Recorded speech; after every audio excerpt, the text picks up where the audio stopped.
The millionaire weeps over his wife's death beside her grave, when suddenly a homeless boy approaches and says, "Mister, why is my mommy's picture there?"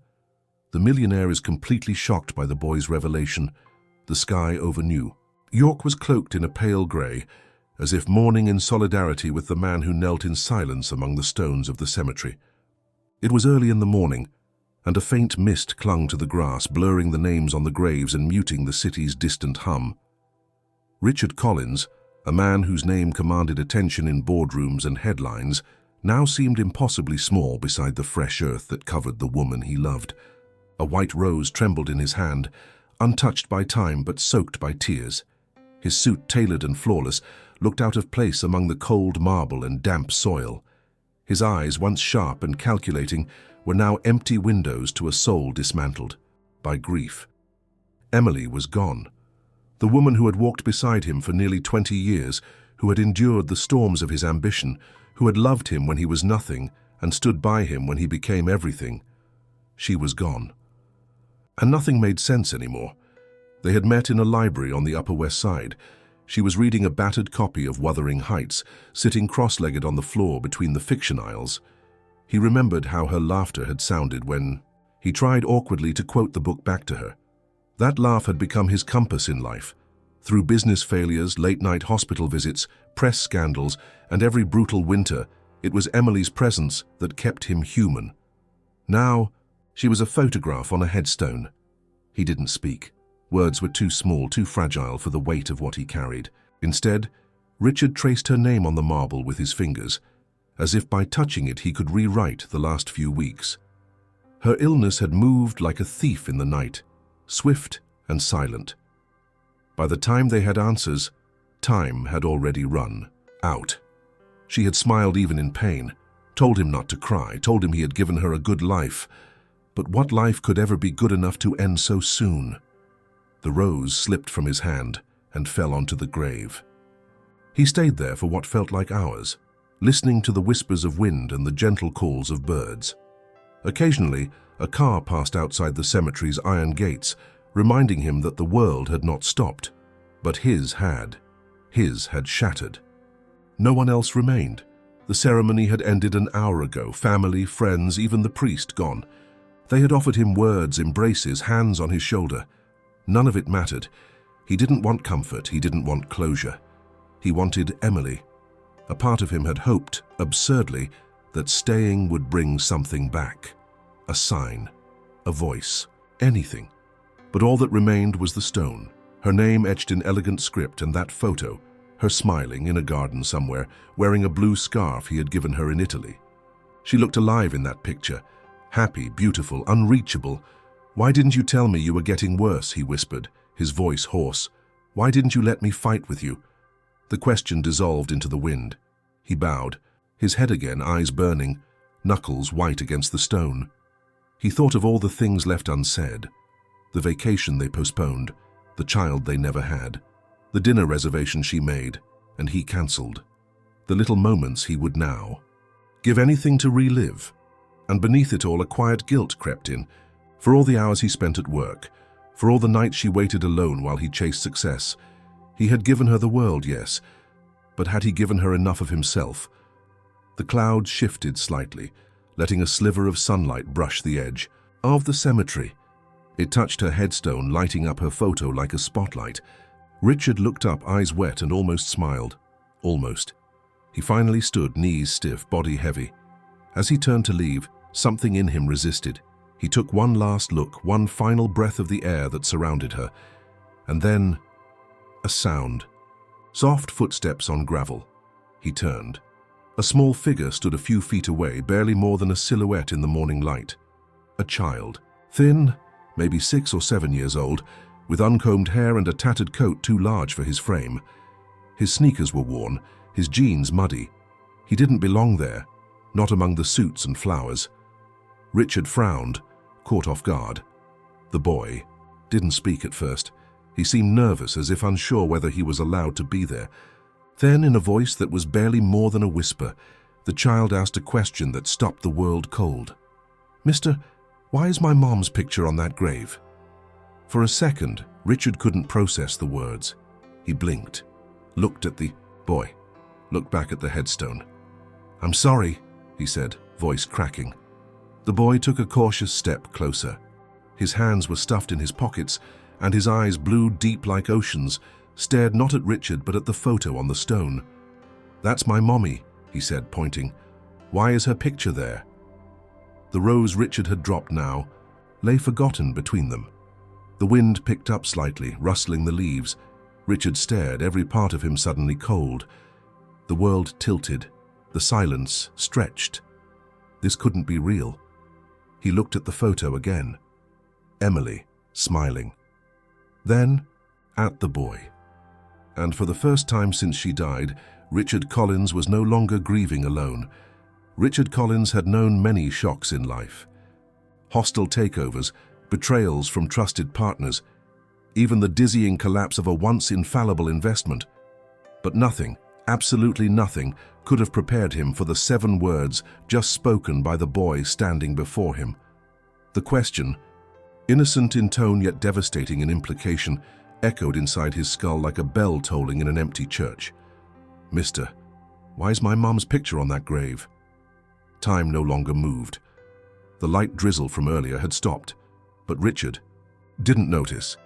He felt as though the world had narrowed to a single line between himself and the boy. Every sound, the rustling leaves, the distant traffic, even the chirping birds, faded behind the roar of confusion and disbelief inside his chest. He blinked, heart pounding, throat dry. The child hadn't moved. His eyes remained locked on. The grave, not pleading, not dramatic, just searching, as if he genuinely didn't understand why the face he knew so well was etched on a tombstone. Richard forced himself to speak. What did you just say?" The boy looked at him now, uncertain. "That's my mum," he said again, quieter this time, pointing with one small, dirt-streaked hand to the photograph of Emily. Why is she there?" Richard's mouth opened, but nothing came out. He staggered a step forward, then crouched slowly to the boy's level, eyeing him with a mixture of disbelief and alarm. "You think this woman, Emily Collins, is your mother?" The boy nodded without hesitation. "Her name is Emily," he said. "She used to sing to me. She had a soft voice. She smelled like flowers. She always said she'd come back." Richard's knees nearly gave out. He stared at the child. The boy's coat was ripped at the sleeve. His jeans were too short, and his shoes were barely holding together. His face was pale, framed by shaggy brown hair, and his cheeks were smudged with dirt. But those eyes, blue and wide, seemed to carry a weight beyond his years. "I don't understand," Richard said, almost to himself. "I waited for her," the boy continued, voice small and trembling. "She kissed me goodbye and said she'd be back after the weekend, but she never came back. I looked everywhere. And then I saw her picture here." Richard felt a deep cold grip his spine. "Where are your parents?" The boy looked away, lips pressed tightly together. "I don't have any." "But you just said she—" "I only had her," the boy interrupted, defensive now. "She was all I had." Richard stood slowly, running a hand through his graying hair. The fog of grief was now pierced by something sharper, confusion, disbelief, a creeping sense of something too big to grasp. He looked at the grave again. The name Emily Marie Collins, beloved wife, daughter, friend, and the photo, a recent one, taken just last fall in Central Park. Her smile, luminous, her eyes alive. "How do you know her?" Richard asked, turning back to the boy. "I told you," the child replied with conviction. "She's my mum." The wind tugged at Richard's coat. He noticed now how thin the boy was, how fragile he looked beneath the layers of ill-fitting clothes. A sickening question formed in Richard's mind, one he didn't want to ask but had to. "What's your name?" "Noah." Noah. The name landed like a stone. Richard had never heard her speak of a child named Noah. Not once. No mention of a son, no hints. No strange phone calls, no sudden trips that couldn't be explained. Nothing. And yet this child stood here, uninvited, unannounced, and claimed her as his mother. "Where do you live, Noah?" he asked, voice low. "Nowhere," the boy replied. "I sleep near the church. Sometimes behind the grocery store. I used to have a place, but then she didn't come back." "She left you alone?" Richard asked, incredulous. "She said she had to go for work. She always came back before, she promised. But this time—" He looked back at the headstone, eyes glistening now. "I saw her picture, and I knew something was wrong." Richard tried to process what he was hearing. If this were a lie, it was cruelly elaborate, but the boy's expression carried no guile, only the kind of pain that came from abandonment or loss. And yet, it didn't make sense. Emily could not have had a secret child, could she? He felt dizzy. The grief that had kept him pinned for days was now joined by a tempest of doubt. He needed answers, fast. "Noah, do you have anything with you? Anything she gave you?" The boy dug into his oversized coat pocket and pulled out a worn piece of paper. Richard took it carefully. It was folded in quarters, crumpled and slightly torn. He unfolded it, slowly. It was a drawing, a simple one.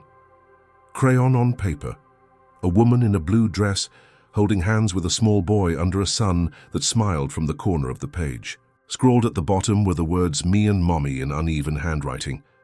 Richard's breath caught. He recognized the dress. He had given it to Emily for her birthday 2 years ago. He folded the paper back and stared at the boy. "I need to take you somewhere," he said finally, voice steadying.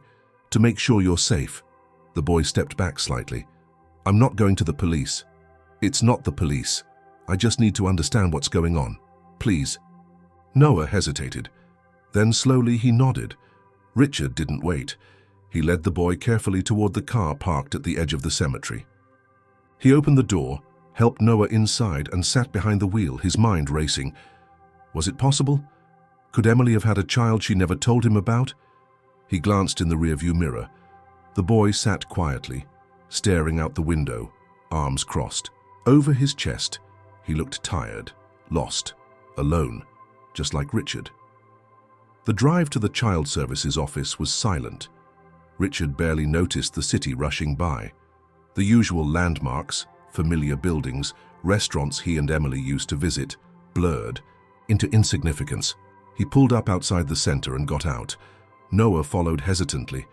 Inside, the fluorescent lights were too bright, the chairs too cold, and the receptionist too indifferent. But eventually, a social worker came forward.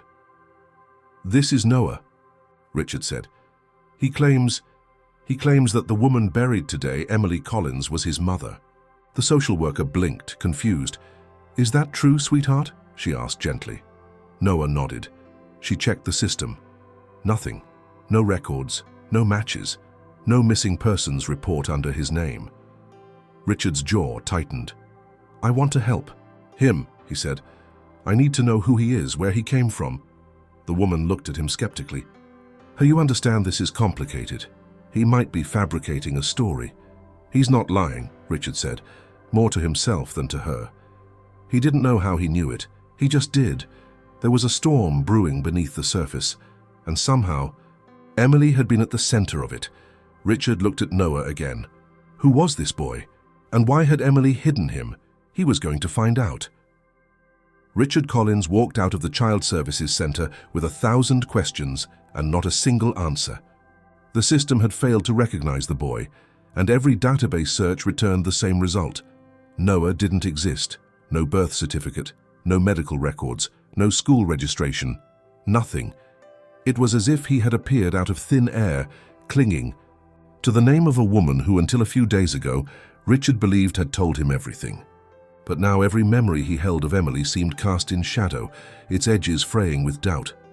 Noah walked beside him quietly, one hand tucked into the pocket of his worn coat, the other clutching the crumpled drawing he had shown earlier. His head was down, and he seemed even smaller under the gray sky that hung over Manhattan like a shroud. Richard couldn't bear to leave him on the street, and though he knew it was unconventional, he led the boy back to his apartment on the Upper East Side, a penthouse filled with silence and shadows since Emily's death. Once inside, Noah's eyes widened. The luxury meant nothing to him, but the warmth, the stability. It was more than he had known in weeks, maybe months. Richard offered him food, and the boy devoured it without a word. He hadn't eaten that day. Possibly not the day before either. Later, sitting on the edge of the guest bedroom bed, Noah answered questions with the honesty only a child could manage. Richard didn't rush. He asked softly, carefully, watching for any sign that the boy might be fabricating. But Noah's answers were too precise, too filled with detail that pierced Richard's already fractured reality. "She told me stories?" "At night," Noah said, gazing at the ceiling. "Sometimes about her childhood, about a tree she used to climb. She said the house had yellow walls and a creaky porch." Richard's breath caught. Emily had described that exact scene once, during a snowy evening by the fire. It was the house she grew up in outside Albany. She rarely spoke of it. How would this boy know? "Did she ever tell you about me?" Richard asked, voice low. Noah shook his head. "I never saw pictures, but she said she had a friend who helped her once, a man who made her laugh again. I thought maybe that was you." Richard looked away, his jaw clenched. "Did she ever mention your father?" Noah hesitated. "No. I asked once. She said he wasn't someone I needed to worry about. Another wall, another mystery." Richard stood, pacing the room slowly. There were too many pieces, too many silences in Emily's past that now screamed for attention. The next morning, Richard made calls. Discreet ones. He had friends in every corridor of power. Judges, lawyers, private investigators. One of them, a former FBI analyst, agreed to run a confidential search for any connection between Emily Collins and a child named Noah. While he waited, Richard did what he could. He returned to Emily's old office, a place she hadn't used in years but never let go. It was tucked inside a brownstone in Midtown, modest and warm, untouched since her passing. He unlocked the door with trembling fingers, the scent of her still lingering faintly in the air. The desk was organized, the shelves lined with books she loved. At first glance, nothing seemed out of place, but Richard knew her patterns. He noticed the corner of a rug slightly lifted. Beneath it, the floorboard creaked unnaturally. He pried it up and found a small compartment. Inside, a single file folder. He opened it. Inside were papers from a non-profit in Detroit, letters, receipts, volunteer schedules. Emily had made frequent trips there over the past 5 years, claiming to be part of a literacy program. Richard had never questioned it. Emily was kind, compassionate. Of course she would help those in need, but this was different. Tucked within the papers was a folded letter, never sent, dated nearly 3 years ago. "To the one I love," it began. "There are things I've kept from you, not out of malice, but out of fear. Life has ways of twisting the paths we walk, and some choices I made long ago cannot be undone. I went to Detroit not for work, but because of someone I couldn't abandon. His name is Noah. He deserves a chance, even if I cannot give him everything. I hope someday you understand why I had to protect him and protect you." There was no signature, but the handwriting was unmistakable. Richard sat in the quiet, the letter trembling in his hands. His mind reeled. Emily hadn't just known Noah. She had loved him, protected him, and hidden him. He returned to the penthouse that evening to find Noah asleep on the couch, curled up beneath a throw blanket. Richard watched him for a long time, trying to reconcile the boy before him with the life he thought he had known. Every instinct told him this child was telling the truth, but the question remained. Why had Emily kept him a secret? The next day, Richard received a call. "I found something," the voice on the line said. Emily Collins made multiple visits to a shelter in Detroit registered under the name Haven House. It's small, privately funded, doesn't share records unless subpoenaed. But here's the thing, there's a child listed under a temporary care agreement about 5 years ago. Name, Noah, no last name, no parents on file. Emergency contact was a woman listed only as E.M. Collins. Richard's heart stopped. "What else?" he asked, voice barely a whisper. "That's all I could find without triggering alerts. But Richard, this wasn't random. Emily was involved, deeply.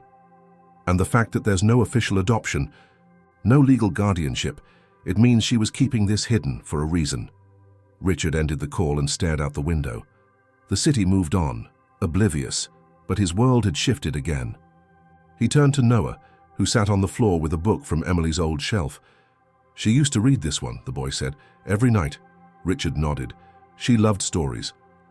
Why didn't she come back for me? Noah asked, his voice cracking for the first time. Richard knelt beside him, uncertain, broken in his own right. I don't know, he admitted, but I'm going to find out. Noah looked at him for a long moment. Then, for the first time, he reached out and took Richard's hand. In that silent moment, something shifted between them. Not yet trust, not yet understanding, but the beginning of something that could be both. Richard Collins had faced opposition in boardrooms, stared down tycoons who saw him as a threat, and negotiated deals where billions were at stake, but nothing compared to the frustration that grew inside him now. He was not trying to acquire a company or shift market shares. He was simply trying to find the truth about a boy who claimed to be the son of the woman he had loved more than life itself. Yet every step forward seemed blocked by a wall of doubt, protocol, and systemic blindness. Noah had been with him for 3 days, long enough for Richard to understand that this was not a child spinning fantasies. The boy's memories were clear, consistent. He spoke of Emily with the intimacy of someone who had truly known her. Her bedtime rituals, her scent, her favorite lullaby, even the tiny details he mentioned, like the scar on her left ankle from a childhood bicycle accident, were things only someone close would know. Richard had to accept it. Somehow this boy and Emily had shared a life he had never been a part of. But no one else believed it. At the social services office, the skepticism had only deepened. The assigned caseworker, a woman named Laura Jennings, reviewed the case again, this time with another colleague present. She watched Noah from across the desk, her expression careful, neutral, trained in detachment. The questions came again, sharper this time, designed to trip up lies. When did you last see her? Where did you live with her? What did she say the last time you saw her? Noah answered each one with the same steady innocence, sometimes pausing to remember, sometimes unsure of the exact date, but always confident in what he had felt. The room remained silent after his last answer. Laura glanced at her colleague, who only shook his head. Mr. Collins, she said gently, folding her hands, we've done everything we can within the system. There's no record of this boy. No hospital files, no schooling documents, no legal adoption papers. There is nothing that ties him to your late wife in any official capacity. Richard's voice was tight. What about the temporary care registration in Detroit? He was listed under Emily's name. That center is not a licensed adoption agency. The document is unofficial. And from what we've gathered, it wasn't processed through the Department of Child Welfare. It's irregular, to say the least. Irregular? Richard snapped. She cared for him for years. There is no proof of that, Laura replied calmly. Just the boy's word. And with no corroborating evidence, we can't act on personal testimony alone. So what do you suggest? Richard asked bitterly. That I leave him in the street? We've contacted a temporary care facility, she said. He'll be safe, warm, fed. And if new information comes to light, we'll revisit the case. Richard stared at her. The idea of letting Noah go, even for a day, felt like betrayal. He thought of Emily, her laughter, her kindness, the compassion she carried like a second skin. She would never have left this boy to fend for himself. He could see it now, clearer than ever. Whatever reason she had for hiding Noah, it had not been abandonment. It had been fear. Laura stood, ready to end the meeting, but Richard remained, seated. His voice was cold now. I'm not handing him over to anyone. Mr. Collins, I'm not his blood, he said, but you said yourself, there's no record of him, no guardianship, no claim. So if the system won't protect him, I will. You're risking legal consequences, she warned. I've faced worse. Richard walked out, Noah by his side. The boy looked up at him, confused. Are they taking me away? No, Richard said, guiding him into the car. No, one's taking you anywhere. But even as he spoke the words, he knew they were temporary. The system might be slow, but it was relentless. He needed more than conviction, he needed proof. Solid, undeniable, irrefutable. That night, Richard dug deeper. He called former contacts in Detroit, people who had worked in non-profits and shelters. Most didn't remember much, but one name kept surfacing: Sister Evelyn, a retired nun who had run the community programs in the area where Emily had volunteered. He flew to Detroit the next morning. The neighborhood had changed since his last visit. The signs of decay were everywhere: boarded windows, trash-strewn alleys, graffiti on old churches. But the small mission building was still there, its bricks weathered but intact. Inside, the smell of wax and old books clung to the air. Hiu found her in the back garden, pruning roses. She was thin, almost frail, with hands shaped by decades of labor and kindness. When he introduced himself and showed her the photo of Emily, she smiled with recognition, but her eyes grew somber. Yes, she came often, she said, always quietly. She didn't want recognition, just wanted to help. Did you know she was caring for a boy named Noah? The old woman paused, her hands stilled on the stem she was trimming. I did, she said at last, but she never explained. She simply said the boy needed someone who wouldn't give up on him. She didn't tell me about him, Richard confessed, not once. She was afraid, Sister Evelyn said, afraid that the truth would unravel what she had built, that it would destroy the life she had found with you. Was he her son? I believe so, the nun answered softly, but I never asked. It was clear she loved him, protected him. She brought him books, clothes, sometimes stayed for hours, just sitting beside him while he drew. Where is the record of that? He asked. There isn't one, she said. We didn't document every visitor. Emily asked for privacy, and we honored it. He left with no more papers than he had arrived with, just words spoken with sincerity, lost to bureaucracy. Back in New York, the threats from child services began arriving. Letters, voicemails, formal notices reminding him that harboring a child without legal guardianship could result in charges. Richard ignored them all. He hired a lawyer instead, began preparing a case, started the formal process of seeking guardianship, if not adoption, then at least custody. But even that path was full of resistance. You're not a relative, the lawyer reminded him, and the lack of documentation makes this incredibly difficult. We'll need testimony, character witnesses, anything that links this boy to your wife. Richard returned to Emily's office, searching again, desperate. He found more letters, half-written notes, receipts with the name of the shelter. But still, nothing that said clearly, undeniably, "This is my child." He considered DNA testing, but there were no samples, nothing preserved from Emily, nothing from Noah's side either. He was caught in a storm of silence and broken systems. And through it all, Noah watched quietly. One evening, as they sat together on the couch, the boy spoke without prompting. She said if something happened, I should find you. Richard turned sharply. She said that? Noah nodded. She told me your name, told me you would know what to do. Tears stung the corners of Richard's eyes. Emily had known. Somewhere in her heart, she had known she might not return. And she had left Noah one final map, his name and Richard's. The path forward was still unclear, but now Richard knew one thing without a doubt. He would not rest until the world believed Noah was hers and his. The soft ticking of the clock on the wall was the only sound echoing through Richard Collins's vast apartment. The polished floor, the silent paintings, the empty wine glass on the table, all bore witness to the storm unraveling in his mind. Since Emily's funeral, Richard had confronted emotions he thought himself immune to.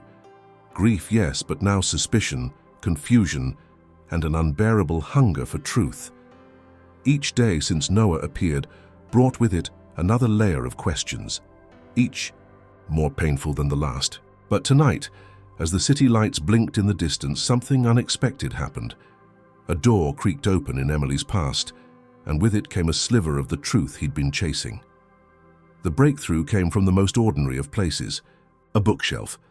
Emily had always loved books. Her personal office, left untouched since her death, remained a sanctuary Richard hadn't yet dared to dismantle. It was smaller than her workspace in Midtown, a quiet room at home lined with shelves and filled with the subtle scent of lavender and old paper. She had a peculiar habit of hiding important documents inside the pages of certain novels, a method Richard had teased her about during their early years together. Remembering this, he entered the office again, guided more by instinct than logic. He scanned the titles: Jane Eyre, The Secret Garden, Little Women, and then Beloved by Toni Morrison. That book had been her favorite.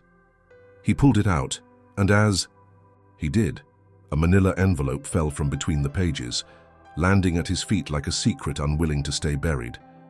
He knelt and opened it slowly. Inside were several papers. Most were benign, newsletters from a non-profit, old flyers about food drives in Detroit, and donation receipts in Emily's name. But at the bottom, folded and worn, was a single sheet that made his heart seize. It was a letter, unsent like the others he had found before, but this one was more personal. Across the top, in Emily's familiar handwriting, was the name Noah. The words inside were hesitant, unfinished, as if written in a moment of emotional overwhelm. I made a choice, years ago. I thought I could live with it. I thought distance would protect him, and protect me. But the years don't soften the weight. I see his face in every child on the street. I hear his voice when the city goes quiet. He is the part of me I tried to bury, but he never stopped growing in my heart. I wanted to tell you so many times. But how do you speak about the deepest failure of your life without shattering everything that came after? Richard stopped, reading. The paper trembled in his hands. He exhaled sharply and read the letter again, slower. This was no simple note. It was a confession, one that made it clear that Noah was not just some boy she helped out of kindness. He was part of her. And she had lived with that secret, carried it silently through their marriage, through dinners and anniversaries and laughter. She had carried it while smiling at Richard from across a room, knowing that a part of her life remained locked away. The letter did not mention the boy's origin in detail.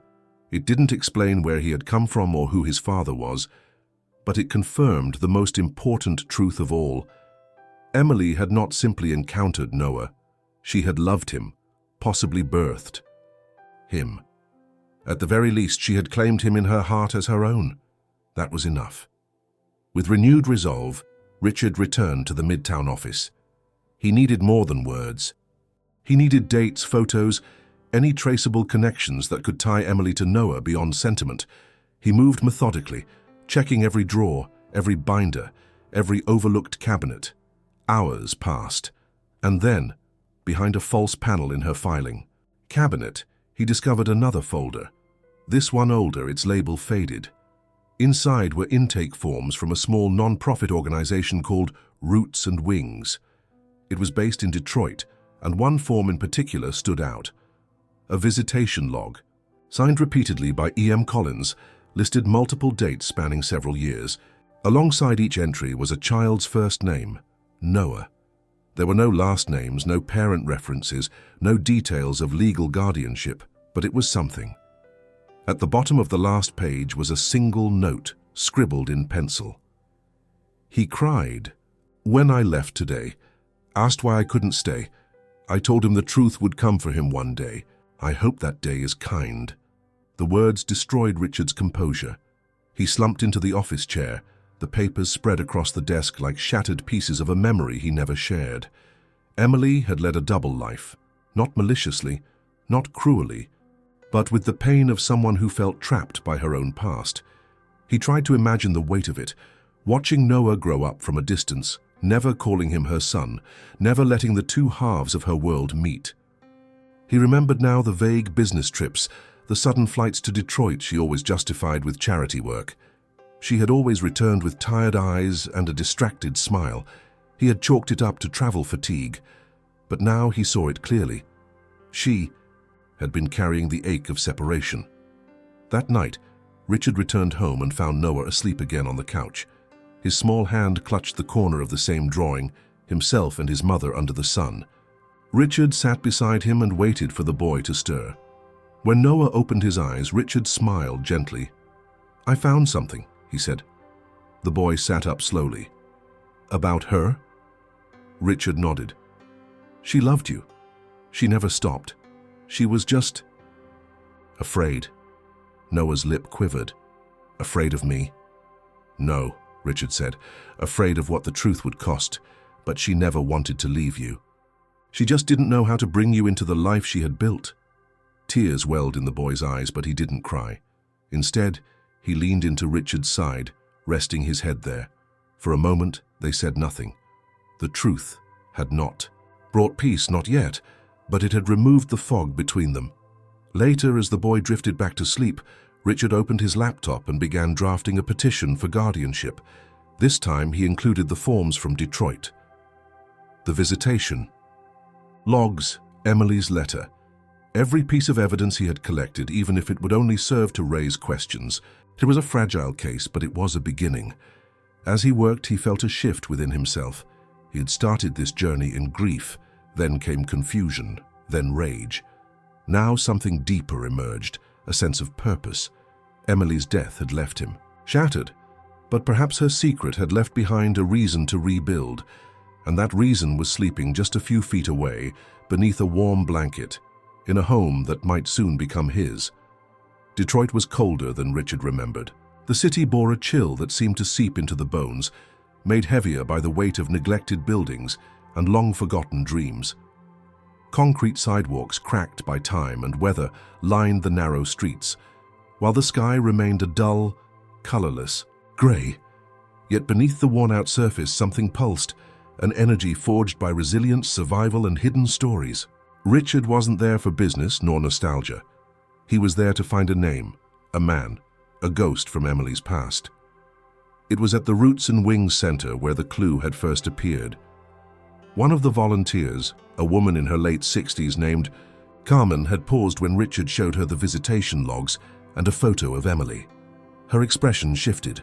There was recognition, but also something else, a flicker of discomfort. She used to come alone, Carmen said slowly, but sometimes she'd meet someone afterward.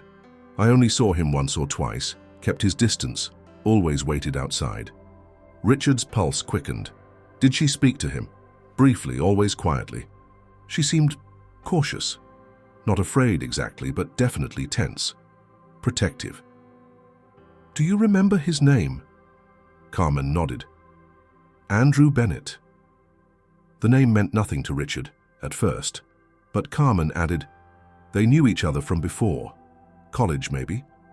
I don't know the whole story. Emily didn't talk much about him, but he was around for a while, and then he wasn't.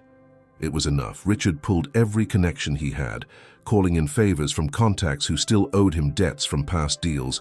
Within hours, he had an address, an apartment in a modest brick building just west of downtown near an old library.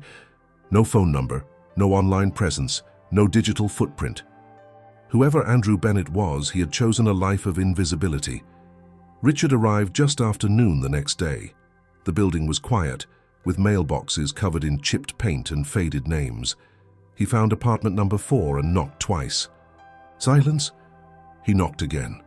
Footsteps. The door opened slowly, revealing a man in his early 40s, unshaven, eyes tired but alert. He studied Richard with suspicion. Can I help you? Andrew Bennett? The man didn't answer. I'm Richard Collins, he said. Emily Collins was my wife. That changed everything. Andrew stiffened, his hand still on the door, knuckles whitening. His mouth opened slightly, but no words came. Richard waited. She's gone, isn't she?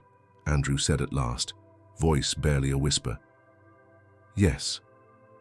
Andrew stepped aside without another word. The apartment was sparsely furnished, second-hand. Couch, books stacked instead of shelved, papers scattered on the kitchen table. Her life lived in pieces. I didn't expect anyone from her life to find me, Andrew said, motioning for Richard to sit. Especially not you. Richard didn't sit. He kept his eyes locked on the man in front of him. I didn't even know you existed until a few days ago, but you did, in her life, and now I need to know how. Andrew exhaled and leaned against the wall. We met in college. You probably knew that much. I didn't, Richard said. She never mentioned you. Andrew gave a sad smile. No, I suppose she wouldn't. We weren't exactly a happy memory. What happened? Andrew ran a hand through his hair. We were together for a while, then we weren't. We were young, reckless. But something happened after we broke up. Richard's stomach clenched. She got pregnant. Andrew didn't answer right away. He nodded slowly, eyes distant. She didn't tell me at first. I found out later. By then, I was already out here, trying to make something of myself. She reached out once. I didn't respond. I wasn't ready. I wasn't decent. What do you mean? I mean, I was scared, Andrew said. I didn't want that responsibility. I told myself she'd be better off without me. She was strong, smarter than I ever was. Did you ever meet the child? No, I didn't know if she kept it. I didn't ask. I didn't want to know. Richard's blood turned cold. So you abandoned them both? Andrew looked up, guilt burning in his eyes. Yes, I did. Richard wanted to hit him. He wanted to scream, to shake this man who had turned his back on Emily when she needed him most. But he didn't. He had no strength for rage anymore. Only sorrow. His name is Noah, Richard said. He's 7, Andrew's face crumbled. She kept him. She raised him, secretly, until she couldn't anymore. And now she's gone. Andrew sank into a chair, silent. The room held the weight of 1,000 regrets. I don't know what you want from me, he said finally. I can't undo what I did. I want the truth, Richard said. I want to know why she hid this from me. Andrew looked up, defeated. Maybe she thought you'd leave her. Maybe she thought it would break you. Maybe she didn't want your pity. I don't know, but I do know she loved you. I saw it in her eyes when she spoke about New York. You were her future. I was just a mistake. Richard didn't know what to feel. He left the apartment hours later with no evidence, no papers, no legal documents, only a broken man's confession. It wasn't enough for the court, but it was something for his soul, a truth that Emily had never dared to speak. On the flight back to New York, Richard stared out the window, the lights below blurring into lines of gold and white. In his coat pocket, he carried a photo of Noah, one Emily had taken in a Detroit park, hidden in that same manila envelope. The boy smiled at the camera, one hand reaching toward something unseen. He had her eyes, and now Richard knew whose blood ran in his veins.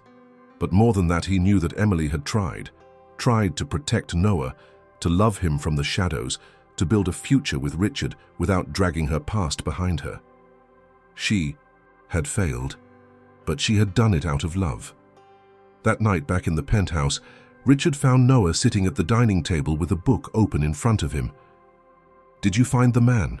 Noah asked quietly. "I did." "Was he my dad?" Richard didn't answer right away. He sat down beside the boy. "He was someone from your mother's past," he said. "Someone who wasn't ready for her, but you don't have to worry about him now. Is he going to come for me?" "No," Richard said.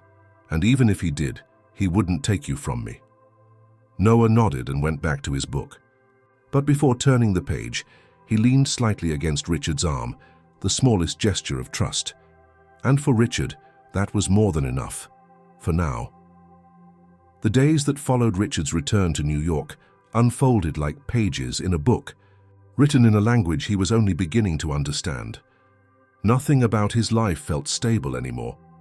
What once was built upon carefully structured routines, business dealings, and the quiet companionship of a life shared with Emily had now become a fragile scaffold upon which rested questions without answers. Yet, amid this emotional upheaval, Richard found himself changing, not in the sense of becoming someone new, but in the way a wound transforms the skin it scars. His understanding of Emily, of their years together, was now colored by truths she had never voiced. The meeting with Andrew Bennett remained fresh in his mind. The man's remorse had seemed genuine, yet Richard couldn't shake the bitterness of knowing someone had turned away from Emily when she had needed support the most.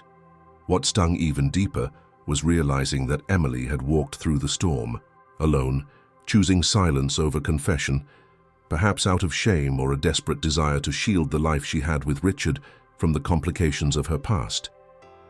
That silence now echoed in every room of their home. He wandered from room to room most nights, sometimes ending up in Emily's private study. It had become something of a sanctuary, untouched, sacred, still filled with her scent and the warmth of her carefully arranged world. He no longer searched for hidden letters or secrets. He simply sat. He let the silence of the space speak to him in ways Emily no longer could. Noah, too, had grown quieter. The boy who had once peppered Richard with hesitant questions now moved through the apartment like a shadow. He no longer asked when Emily was coming back. Instead, he clung to a stuffed bear Emily had once given him and sat by the window for hours, watching the city with solemn eyes. Richard knew he had to do something. The truth had been uncovered in fragments, but Noah needed more than scattered memories and soft reassurances. He needed to feel anchored, not just to the memory of a mother who had vanished, but to a future that might still include love, safety, and permanence. Richard called Sister Evelyn again. "I need to speak with someone who knew the full story," he said. "Someone who saw what Emily went through." The sister hesitated. "You've already spoken with Andrew." "Yes, but that story was one-sided. I need the rest of it." There was a pause, then a name. Martha Kingsley, a retired social worker who had worked with Haven House, the shelter Emily had frequented in Detroit. She had been there during the years Emily visited regularly, and according to Sister Evelyn, had once tried to convince Emily to make her guardianship of Noah official. Richard flew out again the next morning. He found Martha in a small retirement home just outside Ann Arbor. She was in her late 70s, sharp-eyed and alert despite her years. When he introduced himself, her eyes widened slightly, not with recognition, but with curiosity. "You're the husband?" she asked as they sat in the garden behind the facility. "Yes," Richard replied, "and I didn't know any of this, not until she died." Martha nodded slowly. Emily was complicated, brave, kind, but also terrified. Terrified of what? Of judgment, of rejection, of losing everything. She had finally built after everything she'd endured. "What happened?" Richard asked. "Why didn't she tell me?" Martha folded her hands on her lap. "Because she didn't think you'd understand. Because people like you, people with your power and name, often walk away from things like this." Richard frowned. "I wouldn't have walked away." "Maybe not," Martha said gently, but she didn't want to take that chance, especially not with something as precious as Noah. Martha then told him what Emily never had. After breaking things off with Andrew Bennett during their university years, Emily had gone silent for several months. Then she had appeared in Detroit, pregnant, alone, refusing to share the name of the father. She had arrived at the shelter not seeking help for herself, but for her child. She worked odd jobs, cleaned classrooms, and lived in a basement room, behind the community kitchen. She never registered for formal assistance. She refused to involve the state. Everything she did alone. Noah was born in silence, without fanfare, in a room above the shelter. Emily stayed for the first 3 years of his life, loving him with a quiet fierceness, protecting him from the world's judgment and her own regrets. Then, one day, she left. "She told me she met someone in New York," Martha said. "That she had a chance to start over, but she couldn't bring Noah with her. Not yet. Not until she knew the life she was building was real." "She left him?" Richard asked, stunned.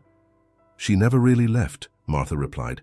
"She came back every month, never missed a visit, sent money, left books, drew with him, sang to him. She tried to keep that part of her life alive, even if she couldn't reconcile it with her new one."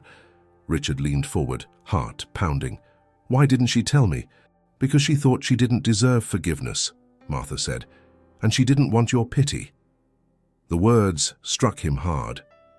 All this time, he had believed they had shared everything, and yet Emily had held a part of her soul, in secret, locked away not because she didn't trust him, but because she didn't trust herself. The shame, the fear, the overwhelming guilt, it had shaped every choice she made since Noah's birth. Richard returned to New York more resolved than ever. He found Noah asleep again, curled against the arm of the couch. He looked so small, so impossibly fragile that Richard couldn't help but sit beside him and place a gentle hand on his back. "You don't have to worry," he whispered. "I know now. I know everything." The following week, he submitted a formal request for legal guardianship. His lawyer warned him that it would be an uphill battle. The lack of documentation, the informal nature of Emily's involvement with Noah, and the absence of any living biological parent claiming the child made the case unstable. But Richard was done waiting for the world to agree with what his heart already knew. He would fight, not because he owed it to Emily, but because he owed it to the boy who had stood beside a grave and asked why his mother's face was carved in stone. Noah was not a mistake. He was not a shameful secret or a forgotten child. He was the final chapter of Emily's story, the part she never had the courage to write. Now, it was Richard's turn to finish it. New York had always felt like a city of clarity to Richard Collins. Its sharp lines, relentless pace, and unapologetic ambition had mirrored the life he had built brick by brick. For years he had found solace in its structure, its rules, and its insistence on forward motion.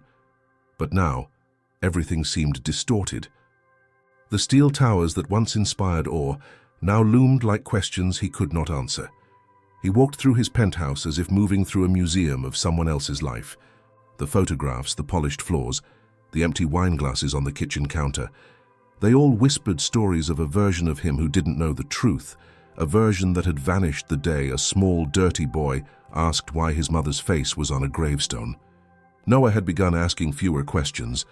Richard wasn't sure if it was because the boy was healing or because he had learned that some answers only brought more confusion. Most nights, he read to him, sometimes the same story 3 times over, just to see him smile. They were small moments, warm milk, a blanket on the couch, a gentle hand brushing back the boy's hair, but they carried weight. In them, Richard found a rhythm, not quite of fatherhood, but of something tender and undeniably real. Still, the past pressed against his chest like a stone. It wasn't enough to know that Emily had hidden Noah from him. He needed to understand why she had carried that silence to her grave. What pain had been so great, what fear so paralyzing, that even in the intimacy of their marriage, she could not bring herself to speak of the child she had once cradled in her arms. The answer, he suspected, was buried in her inbox. Emily had kept her personal email separate from everything else.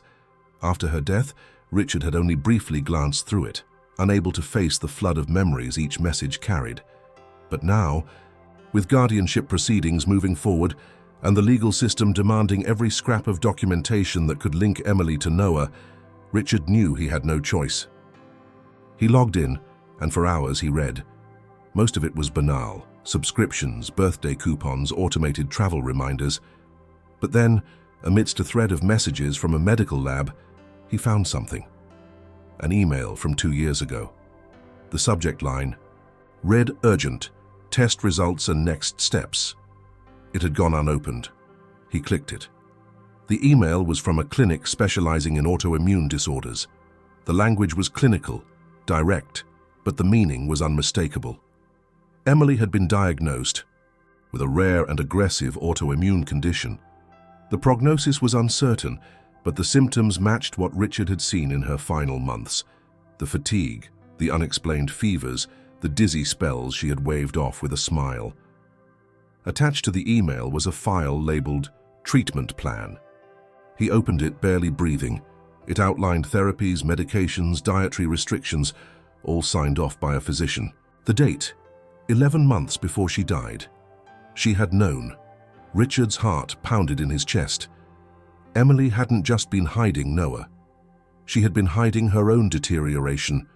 While he had been planning their vacation to Tuscany, while he had been lost in business deals and gala invitations, she had been preparing to die. The next email came from a different address, a shelter administrator replying to a message from Emily. "Yes, Emily, we will continue to honor your request for discretion. Noah has adjusted well to the new caregiver rotation. He still asks about you often. I understand your fears, and I promise we'll do everything we can to ensure he feels loved and safe until you're ready. Please let us know if you wish to visit this month. We'll keep his schedule open." Richard read the message over and over. Emily had not abandoned Noah.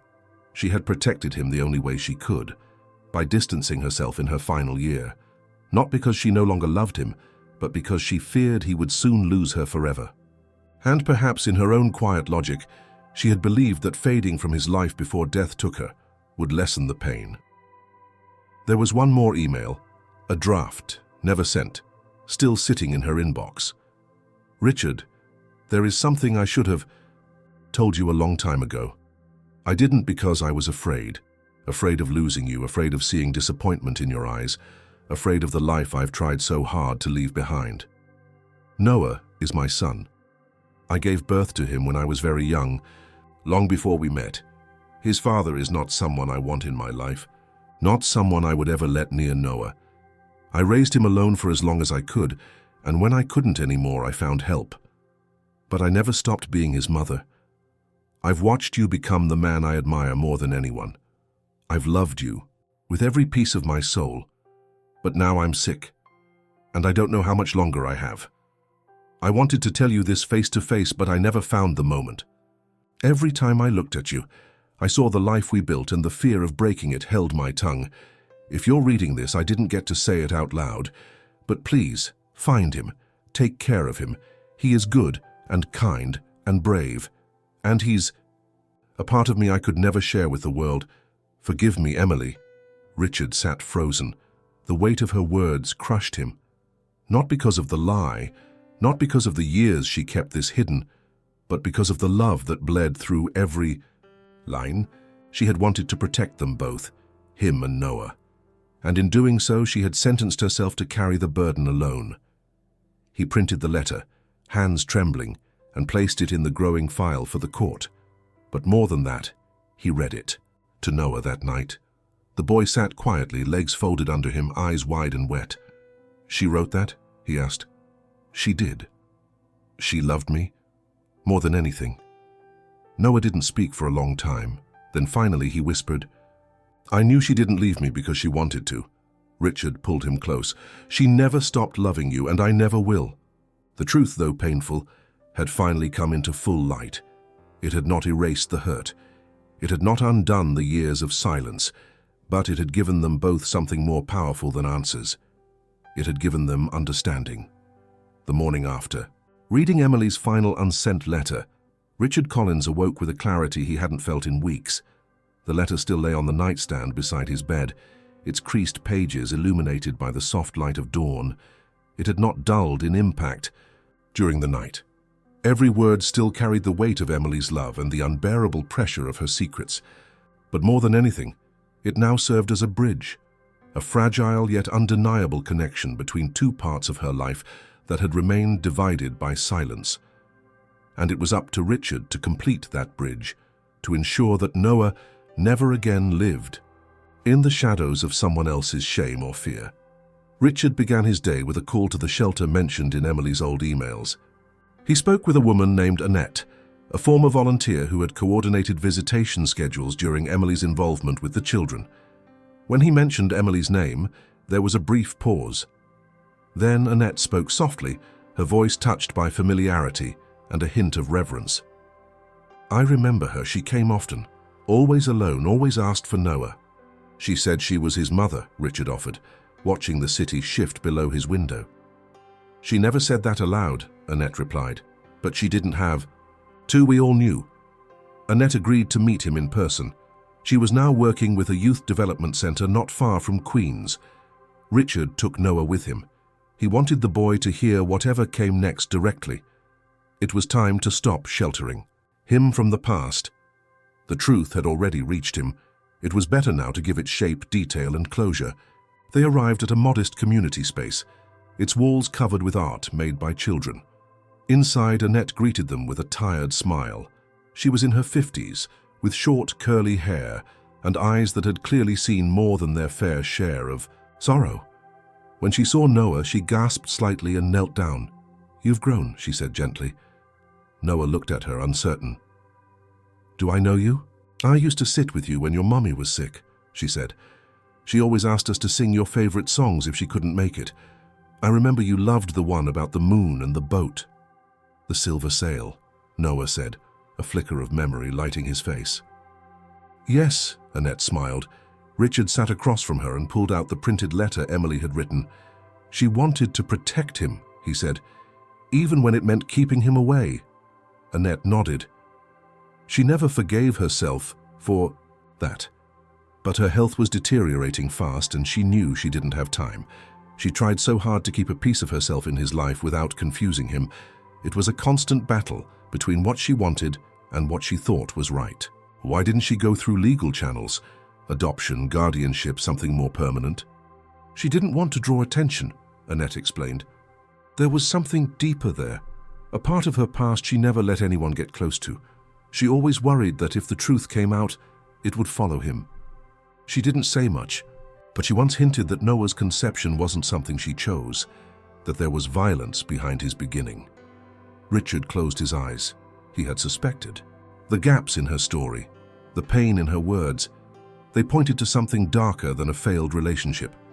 But hearing it, even veiled as it was, sent a cold current through his chest. Emily had borne that pain silently for years, and still, she had found a way to love Noah with a heart that never stopped bleeding.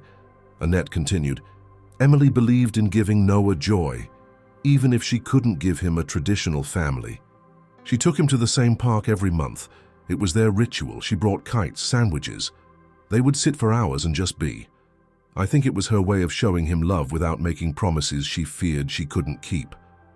Richard looked at Noah, who now sat beside a painting station quietly sketching. She told him I would help him if anything happened to her. She trusted you, Annette said. She never stopped loving you, but she was caught between wanting to protect you from her past and wanting to give her son a future. It tore her apart. Richard stayed silent. He felt a strange peace begin to settle inside him, not from understanding, but from the realization that Emily's choices, though flawed, had always been rooted in love. Misguided, perhaps. Tragic, certainly, but never selfish. Back at the Ium apartment, he found himself watching Noah differently. Not as a mystery to solve, not as a burden inherited, but as a living, breathing extension of the woman he had loved. The boy's laughter, his stubbornness, his quiet resilience, it was all Emily etched into another life, and now it was his responsibility to protect that life, to make sure it never again felt disposable. The next step was bureaucratic. His lawyer had filed the preliminary guardianship request, and a hearing had been set. Richard prepared meticulously. He compiled every letter, every photo, every email. Annette agreed to testify. So did Sister Evelyn and Martha Kingsley. They would build a narrative that showed not just Emily's connection to Noah, but Richard's commitment to him. Still, there was one final link missing, something irrefutable. Richard returned to Emily's study that night. He sifted through her belongings once more, hoping for a photograph, a diary entry, anything that tied all the pieces together.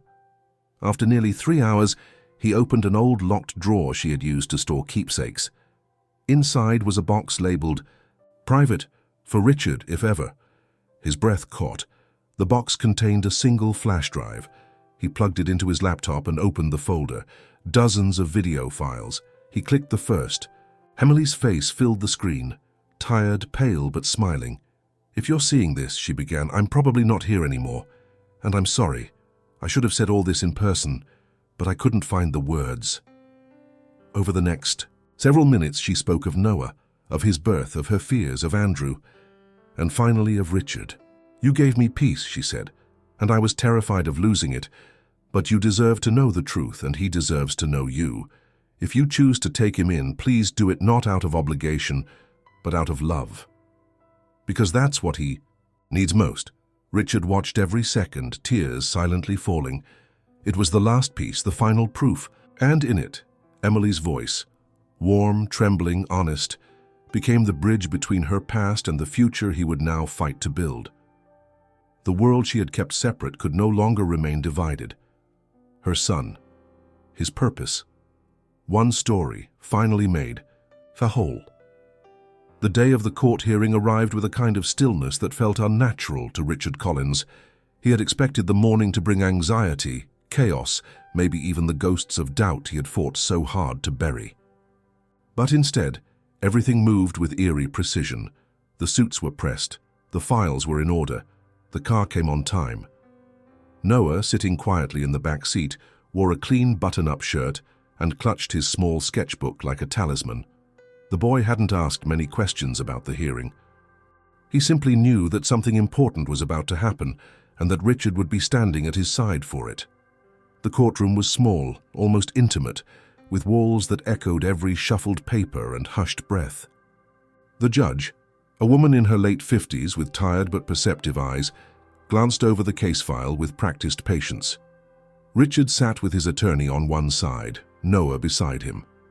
Across the room, two representatives from Child Protective Services occupied the opposite bench, their expressions unreadable. The hearing began with a recitation of the facts, or, more accurately, the absence of them. Noah had no registered birth certificate, no social security number, no formal ties. To Emily Collins, documented by law, the shelter records were informal. The letters and videos, though powerful, were not legally binding. From a procedural standpoint, the case was weak. But Richard had anticipated that. What he hoped would shift the balance were the testimonies. First came Annette, the shelter volunteer. She spoke with conviction, recounting the years Emily spent visiting Noah, the precautions she took to ensure his safety, the whispered admissions of maternal love that filled the spaces between formalities. Next was Sister Evelyn, who described Emily's devotion to Noah with the solemnity of a priest delivering a final prayer. She remembered Emily's tremors, her fear, her guilt. She loved that boy more than anything, the sister said, but she was afraid the world would take him from her, just as it had taken everything else. Then came Martha Kingsley. Her words were slow but devastating. Emily lived in fear, not because she was ashamed of her child, but because she didn't trust the system to protect him. She believed that by keeping him hidden, she was keeping him safe. She wasn't perfect, but she was a mother in every way that counted. The judge listened, her face unreadable. Then she turned to Richard. He stood, straightened his jacket, and looked not at the judge, but at Noah. "I didn't know about him," he began. "Emily and I were married for almost 20 years. We shared everything, or so I thought. But now I understand why she didn't tell me. She wasn't trying to deceive me. She was trying to shield us all, from judgment, from scandal, from the pain of a past she never fully escaped." He took a breath. "I met Noah on the day I buried her.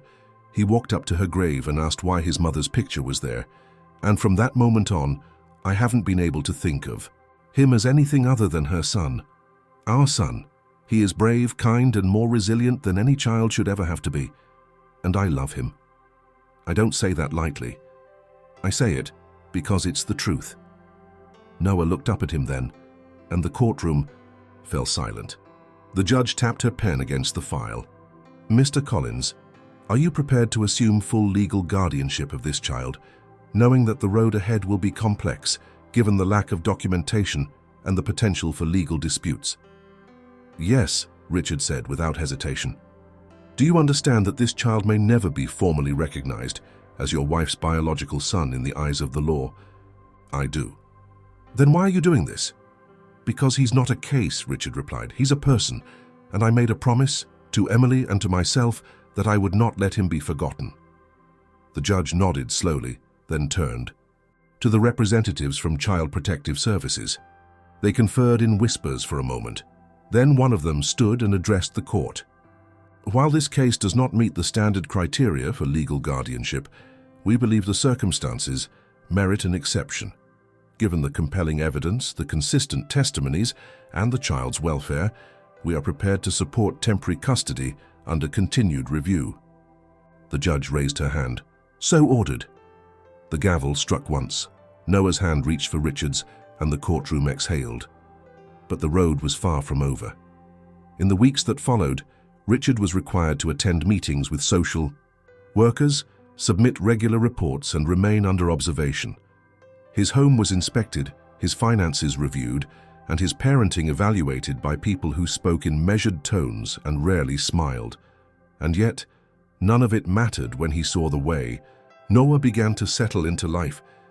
The boy started school under a provisional name, listed as a ward of the state, but permitted to live with Richard during the legal process. His teachers were kind, his classmates curious, but welcoming. Richard helped him with homework, taught him how to ride a bike, and answered his nightly questions with a patience he had never known he possessed.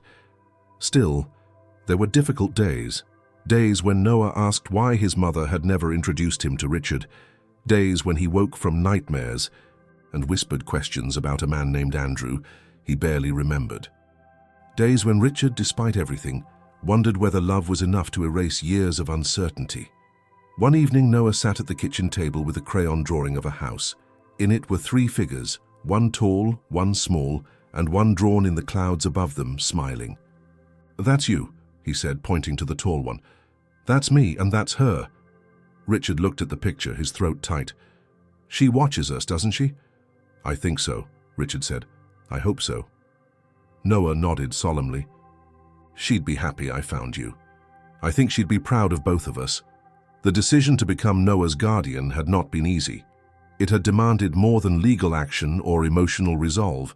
It had forced Richard to strip away everything he thought he knew about love, family, and obligation.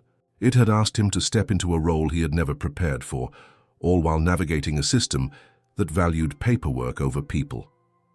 But each day, when he watched Noah grow into himself, when he heard laughter return to the halls that had once echoed, only with grief, Richard knew one thing with certainty. Some decisions do not come with guarantees. They come with purpose, and sometimes that is enough. The seasons had begun to change. The sharp cold of winter was softening into the damp thaw of early spring. Trees once brittle and grey were beginning to show hints of life again, as if the world itself were exhaling after months of holding its breath. In the Collins penthouse, that shift was mirrored in subtle ways. The curtains drawn back a little more often, the fridge filled with foods Noah liked, the presence of schoolwork scattered across the dining table. Richard was adjusting, not just to guardianship, but to fatherhood. The rhythm of shared breakfasts, bedtime stories, and spontaneous conversations about dinosaurs and space had begun to anchor him in a way no business success ever had. But just as life began to steady, fate stirred the ashes of the past one final time. It began with a phone call. "Mr. Collins?" The voice on the line was unfamiliar, female, cautious. "My name is Teresa. I work with Roots and Wings in Detroit. We're going through a final inventory of donations from earlier this year, items from storage that were never processed properly. I found something I think you'll want to see. It belonged to Emily." Richard's heart skipped. "What is it?" "It's a letter, handwritten. It was in the lining of a donated suitcase, one she dropped off herself. We only discovered it now by accident. I believe it was meant for you." Within 24 hours, the envelope was in Richard's hands. It was creased, faded at the edges, and sealed with a small piece of brittle tape. The handwriting on the front was undeniably Emily's. It read, "For Richard, when you're ready." He waited until Noah had gone to bed, then sat at the kitchen table, fingers trembling slightly, and opened it. "Richard, if you are reading this, then the moment I feared most has passed. I have left this world without telling you the truth in person. I am so sorry. I tried 100 times, rehearsed it in my mind, imagined the way your face would look when I told you, but I never found the courage. There is something you need to know about Noah, something I've never told another soul. He was not born out of love. He was conceived through violence. It was a night I buried deep and swore I would never speak of again. I was young, alone, and when I realized I was pregnant, I thought about ending it all. But something stopped me. Maybe it was the heartbeat. Maybe it was the knowledge that even out of cruelty, something innocent had been created. I gave birth to him without family, without support, in a world that refused to acknowledge me unless I carried no stains. I kept him hidden, not because I was ashamed of him, but because I was ashamed of how he came to be. I thought I could raise him alone. For a time I did, and then life brought me you. You were everything I never thought I deserved. Kind, brilliant, patient, generous. I didn't tell you about Noah because I was terrified that the truth would destroy what we had, that you would look at me differently, that you would see the damage, the burden, instead of the woman you loved. Even after I got sick, I still couldn't say it. Every day I spent with you was a gift I feared losing.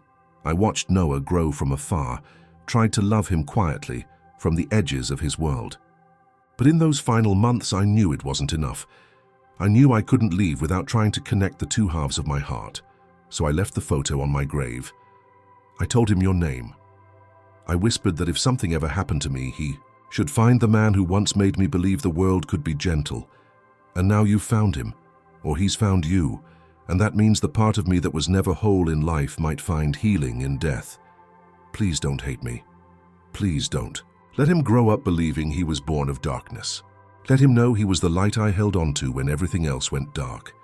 And let him know that the man I loved more than life itself is now the father I prayed he would find.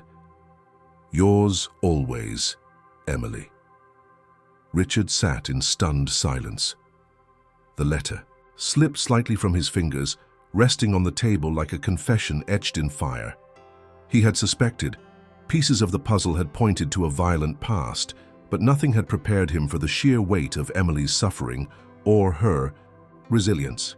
She had survived something that could have destroyed her, and from that wreckage, she had brought a child into the world and protected him with every breath she had left.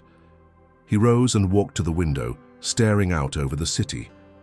Lights blinked, in the distance like distant stars. He thought of all the times he had asked Emily why she avoided certain conversations, why she seemed to carry an unspoken sorrow. He had accepted her silences then, never pushing too hard.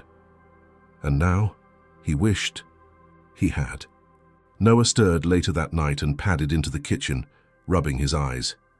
"You're still awake," he said, noticing the open letter. Richard knelt down and opened his arms. Noah stepped into them without hesitation. "There's something you should know," Richard whispered.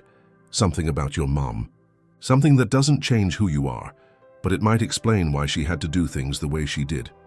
Noah pulled back slightly. "Is it bad?" "It's something painful, but you're not the pain. You're the part that gave her hope." Noah nodded slowly, processing more with silence than with words. Then he asked, "Is that why people looked at her like she was hiding?" "Maybe, but the truth is, she was protecting you."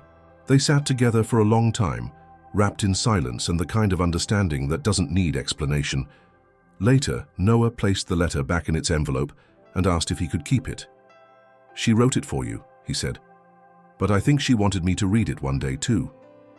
Richard smiled, brushing the boy's hair back. "Then it belongs to both of us." The next day, he added the letter to the court file. It wasn't necessary. Guardianship had already been granted. But he wanted the record to be complete. He wanted the system, the world, to know that this boy was not born of scandal or mistake.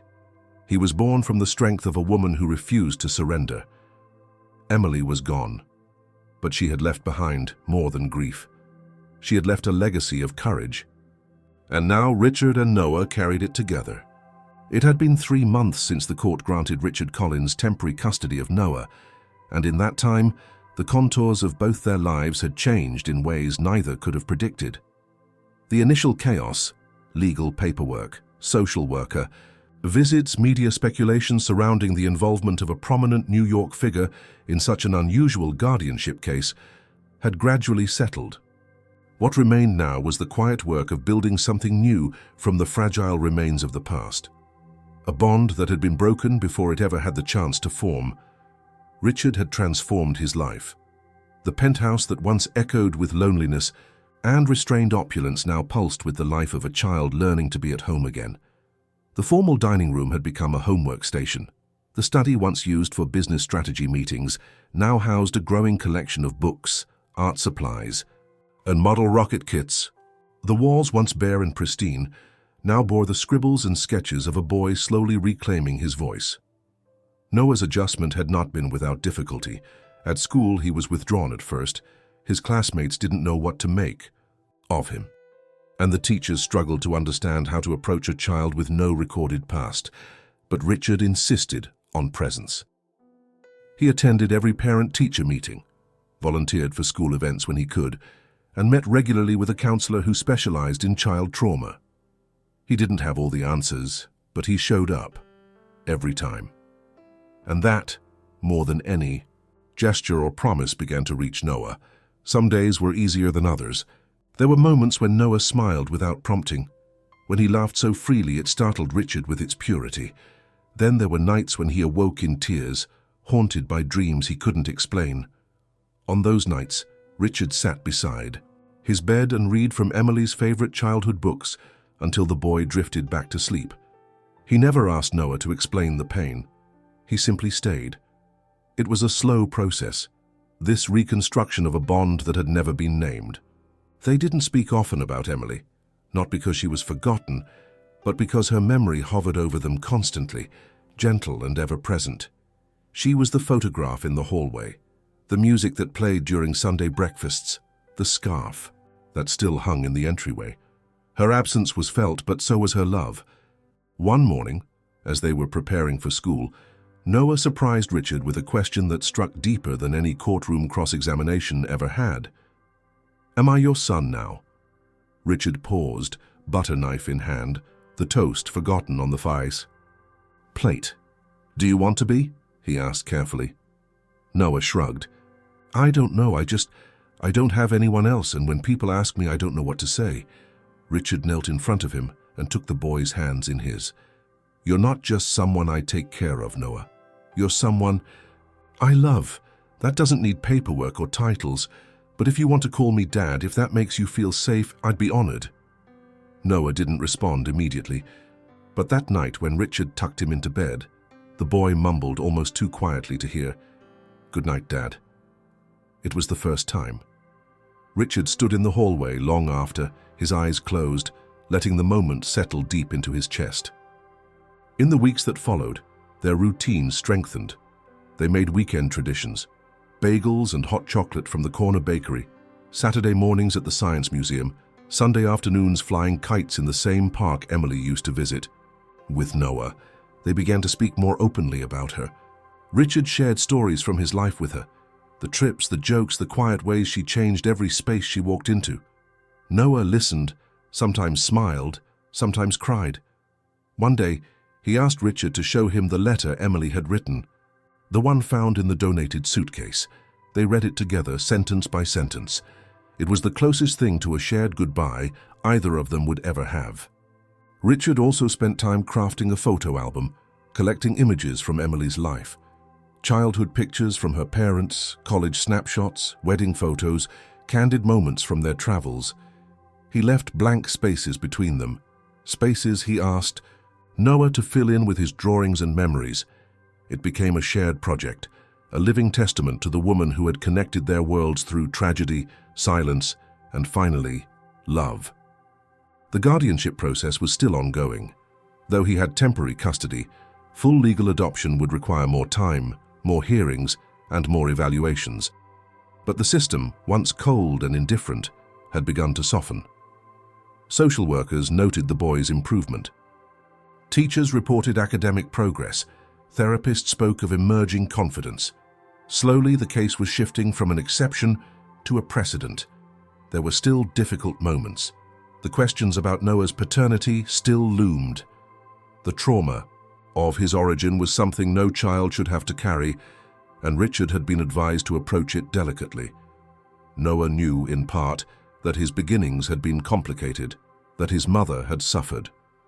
But the full truth, what Emily had endured, the violence that brought him into the world, was still tucked away for a later time, when the boy could handle it. Until then, Richard focused on giving him what Emily had not been able to, a childhood unshaken by instability. One evening, as spring bloomed fully and the city softened into its warmer rhythms, Richard and Noah returned from the park carrying a new kite, red and gold, with a long streaming tail. They ate dinner late, laughed over burnt toast, and sat together to watch a nature documentary. Just as Noah began to nod off, Richard looked at him and asked something he had not dared until then. "Do you feel happy here?" Noah, half asleep, mumbled, "I feel like I belong." Richard blinked back tears. That, more than any ruling, any notarized form, any DNA test, was the only confirmation he needed. Noah was home. 6 months after. The day Noah first approached him at Emily's grave, Richard found himself standing on the edge of a windswept hill in Central Park, a familiar place now tinged with the echo of both past sorrow and newfound joy. The grass, thick and vibrant beneath his feet, was littered with the remnants of spring, petals scattered by the wind, the soft hum of distant laughter, children chasing each other beneath a wide, forgiving sky. At his side stood Noah, clutching the handle of a bright yellow kite adorned with hand-painted blue stars, the kind Emily might have chosen herself. Their ritual had become as natural as breathing. Each Sunday, no matter the weather, they returned to the park. It was a place where Emily had brought Noah in secret, long before fate forced their worlds to collide. It had become their quiet sanctuary, a space where the burden of the past was lightened by the simple act of looking upward. On this particular afternoon, the sky was clear, the breeze steady and warm. Noah ran, letting the kite dance higher, its tail streaming behind it. Richard watched him, his chest swelling with a pride and tenderness that still felt unfamiliar, almost fragile in its intensity. For so long, he had lived within the walls of his own grief, mourning the life he thought he had lost. But now, with Noah's laughter ringing out across the field, that grief had been transformed, reshaped into something brighter, more forgiving. A nearby family set up a picnic, children's voices rising above the gentle thrum of city life. Richard felt a pang of nostalgia, a bittersweet awareness of the years lost and the love that had gone unspoken. Yet it was not regret that filled him, but gratitude, a deep thankfulness for the improbable journey that had brought him and Noah together, despite every obstacle. Noah turned, waving for Richard to join him. The boy's smile was wide, his cheeks flushed with excitement. "Come on, you said you'd help," he called. Richard laughed and jogged over, feeling the years fall away as he knelt beside Noah to guide the kite's string. Together they let it fly higher, their hands close on the spool, eyes tracking the ascent. For a few precious moments, there was nothing but the two of them, tethered to the memory of a woman whose courage and pain had made this day possible. After the kite settled, they lay in the grass, watching clouds drift and shape themselves into castles, ships, and forgotten dreams. Noah spoke quietly. "Do you think she can see us?" Richard closed his eyes for a moment. "I do. I think she always could, even when she wasn't here." Noah was silent, considering this. "I wish I could remember her better. I only see pieces." "That's okay," Richard said softly. "Sometimes the pieces are enough, and I'll always tell you her stories for as long as you want to hear them." The boy rolled onto his back, gaze fixed on the sky. "She'd like that we're together." "I know she would." They stayed like that until the light began to fade. As they packed up, Noah hesitated. He reached into his backpack and pulled out the letter from Emily, the one written for Richard, the one that had given both of them permission to heal. He handed it to Richard. "Can you read it to me again?" Richard nodded, voice steady, but full of feeling as he recited the words, his own memories flooding back with every line. It was a letter of apology, of confession, but most of all of hope, a hope that the love she had given would find its way to the boy she left behind. As they walked home together, Noah's hand slipped into Richard's, and for the first time, Richard realized that the ache in his heart had changed. It was no longer the sharp sting of loss, but the quiet ache of love rediscovered. He thought of Emily, of the secrets she carried, the burdens she bore, and the sacrifices she made. And he forgave her. Not just for himself, but for Noah, who needed to know that love could survive even the harshest storms. Months later, Richard would sit in the family court once more. The adoption was finalized with little fanfare. Noah, for the first time, had a birth certificate bearing Richard's name, not as a technicality but as a promise. The judge, the same woman who had presided over their first hearing, smiled as she signed the papers. "You two have given each other a second chance," she said. "That's rare. Don't waste it." Life moved forward. Richard returned to work, but on different terms. Shorter hours, fewer business trips, more afternoons spent in museums or helping with science projects at home. He found joy in the ordinary, teaching Noah how to tie a necktie, attending school plays, and reading the same bedtime story for the 10th time in a row. For Noah, the nightmares faded. He made friends, learned to ride a bike without training, wheels, and started to draw pictures that were full of color and sunlight, not the gray shadows of the past. The memory of Emily, once a source of pain, became a guiding light, a reminder that even broken beginnings could lead to whole, beautiful lives. On the anniversary of Emily's death, they returned to her grave. Richard brought a single white. Rose and Noah placed a drawing on the stone, a picture of the three of them, together under a sky filled with kites. Richard whispered, "Now I understand." Noah squeezed his hand. They stood together, not as a man and a lost child, but as a family. One built not on blood, but on the steadfast courage to love, to forgive, and to begin again. The story that began with a question at a grave ended not with an answer, but with a promise that love once given could outlast even death, and that in the quiet, ordinary moments of every day, two souls could find each other, unexpectedly, irreversibly, and completely. As the sun dipped below the skyline, Richard and Noah walked home, the world before them open, unknown, and full of hope.